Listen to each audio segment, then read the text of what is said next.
Pak Presiden, izin bertanya, sebenarnya apa yang ada di benaknya Pak Presiden mengenai kemajuan yang Bapak ingin lihat terjadi dalam pendidikan di Indonesia ini? Pendidikan untuk semua. Artinya inklusif, sampai ke pinggiran, sampai ke pelosok desa, pelosok tanah air. Tapi pendidikan yang berkualitas, Ya, itu kunci. yang kompetitif. Dua-duanya harus berjalan bersamaan. Ini kan yang saya tugaskan ke Mas Menteri. Justru dengan sekarang ini ada pandemi, terjadi percepatan untuk digitalisasi. Jadi kalau melihat di lapangan, proses belajar jarak jauh yang kita lakukan, menurut Mas Menteri, seperti apa? Banyak kendalanya. Banyak yang nggak punya HP, banyak yang nggak punya koneksi internet. Dan kita melihat di dunia, memang kualitas daripada pembelajaran itu ada penurunan. Tapi, hal yang dipelajari para guru-guru dan anak-anak mengenai platform-platform digital ini menjadi suatu kesempatan emas bagi kita, Pak Presiden, untuk mengikuti perkembangan itu dan menggunakannya untuk transformasi pendidikan seperti yang Bapak bilang, hybrid. Walaupun anak udah kembali ke sekolah, nanti berbagai macam platform teknologi akan meningkatkan kolaborasi antara guru, orang tua, dan murid dengan cara-cara yang belum bisa kita prediksi, tapi kesempatannya banyak sekali, Pak. Jadi sudah ada terobosan-terobosan? Sudah, Pak. Ke sana? Ada beberapa, ya. Pertama yang saya bilang tadi adalah digitalisasi sekolah akan menjadi salah satu fokus utama di dalam program Merdeka Belajar ini. Tapi ada beberapa program-program yang sangat penting yang sudah diluncurkan, Pak, walaupun dalam masa pandemi. Yang pertama adalah ujian nasional kita ubah menjadi asesmen nasional, di mana sekarang kita bukan mengukur informasi, tapi kita mengukur numerasi dan literasi kemampuan bernalar, Pak, sesuai dengan standar internasional. Dan pertama kalinya di sejarah kita, Pak Presiden, kita akan menambahkan survei karakter, di mana nilai-nilai Pancasila akan bisa kita ukur dan kita kuantifikasi per sekolah.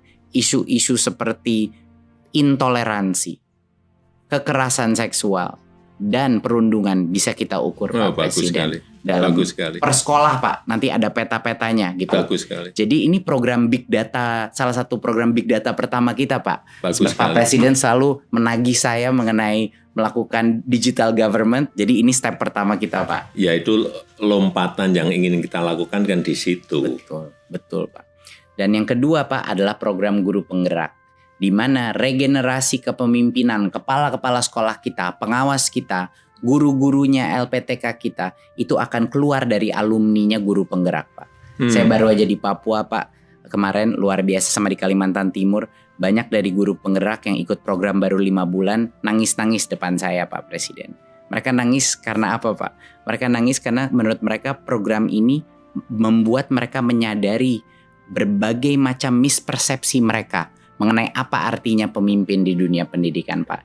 Jadi strategi kedua kita, Pak, adalah untuk meluncurkan regenerasi kepemimpinan. Kepala-kepala sekolah kita semua bakal alumni dari guru penggerak. Ketiga, Pak, kita transformasi keuangan. Ini yang dengan dukungan Pak Presiden sangat membantu, Pak.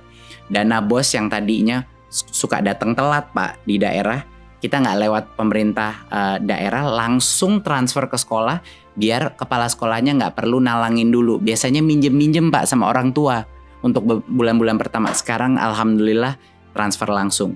Kedua, kepala sekolah sekarang punya fleksibilitas, Pak, dalam penggunaan dana BOS. Mereka bisa gunain, kadang ada yang kebutuhannya buku, kadang kebutuhannya digital, kadang-kadang kebutuhannya masker. Adapun yang kebutuhannya perahu untuk nyebrangin anak-anak dari pulau sebelah, Pak. Iya, ini kan negara besar ya. Kebutuhan di setiap sekolah, di setiap daerah, di setiap provinsi itu pasti beragam, berbeda-beda. Betul.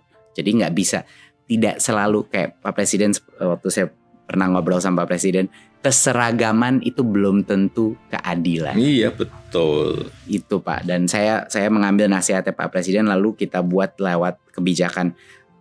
Pak Presiden juga yang mendorong saya waktu itu untuk melakukan transformasi dana BOS majemuk, Pak Presiden. Kan aneh kan, Pak. Dulu Pak Presiden bilang sama saya, Mas Menteri, ini aneh kok jadi per anaknya di Jakarta sama per anaknya di Papua, di Pulau Maluku. Jadi setelah kita evaluasi, kita ubah Pak Presiden. Sekarang namanya dana BOS majemuk. Berdasarkan per anaknya itu, berdasarkan indeks kemahalan. Jadi di Papua di mana bangun ruang kelas itu 3 kali lebih mahal, ngirim buku dari Jakarta bisa 2 kali lebih mahal. Sekarang Pak, anak-anak di kepulauan di Maluku sama Papua naik dana BOS-nya 40% sampai dengan 100%, Pak Presiden. Ya itu yang namanya keadilan. Betul. Belum tentu keseragaman adalah keadilan. Bagaimana sekarang Mas Menteri mengenai infrastruktur dan teknologi untuk sekolah? Digitalisasi sekolah Pak. Tentunya bekerja sama berkoordinasi dengan Menkominfo Pak untuk memastikan bahwa sekolah menjadi prioritas untuk koneksi internet Pak.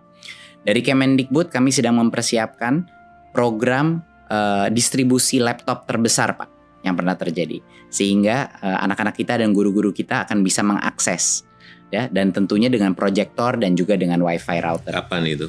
Harapannya dalam 1-2 tahun ke depan banyak sekali sekolah kita, puluhan ribu sekolah kita akan menerima paket-paket laptop Pak.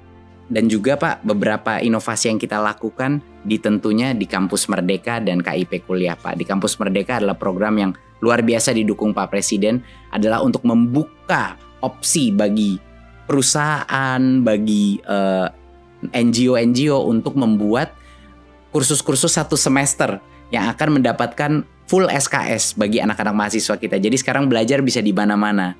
Iya, sekarang artinya belajar itu bisa dengan siapa saja. Belajar juga bisa di mana saja. Dengan siapapun, bisa dengan perbankan, bisa dengan industri, bisa dengan UKM, semuanya bisa. Benar, setuju sekali Pak. Tapi masalahnya dulu Pak Presiden, jangka waktunya kependekan. Kalau mau magang itu cuma 1-2 bulan Pak. Dan anak-anak kuliahnya masih harus ngambil mata kuliah di universitasnya. Sekarang sudah berubah Pak. Dia akan mendapatkan full 20 SKS di dalam perusahaan tersebut. Jadi dia tidak harus mengorbankan SKS dia dan kapan dia lulus. Dan juga disubsidi oleh pemerintah biaya gajinya itu mahasiswa, biaya uang transportnya itu disubsidi Pak oleh pemerintah. Jadi ini kesempatan yang sangat besar bagi perusahaan juga untuk menambahkan talentanya. Itu Pak kira-kira. Ya, inilah perubahan, inilah transformasi yang kita inginkan. Betul Pak, betul Pak. Dan banyak sekali perusahaan yang semangat Pak. Waktu saya bilang sama perusahaannya, Pak Presiden yang minta ini partisipasi semua sektor strategis. Mereka luar biasa semangat ya Pak, karena ini benar-benar memecahkan masalah mereka juga. Yang kedua Pak adalah KIP Kuliah. Yang kemarin KIP Kuliah baru saja kita melakukan perubahan, bahwa sebelumnya KIP Kuliah itu cuma 2,4 juta Pak per anak.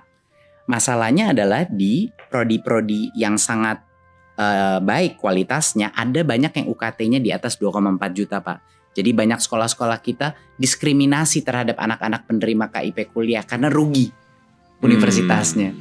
Nah, barulah kita ubah kebijakannya sehingga kalau prodi A itu bisa sampai dengan 12 juta Pak. Untuk prodi B bisa dengan 4 juta.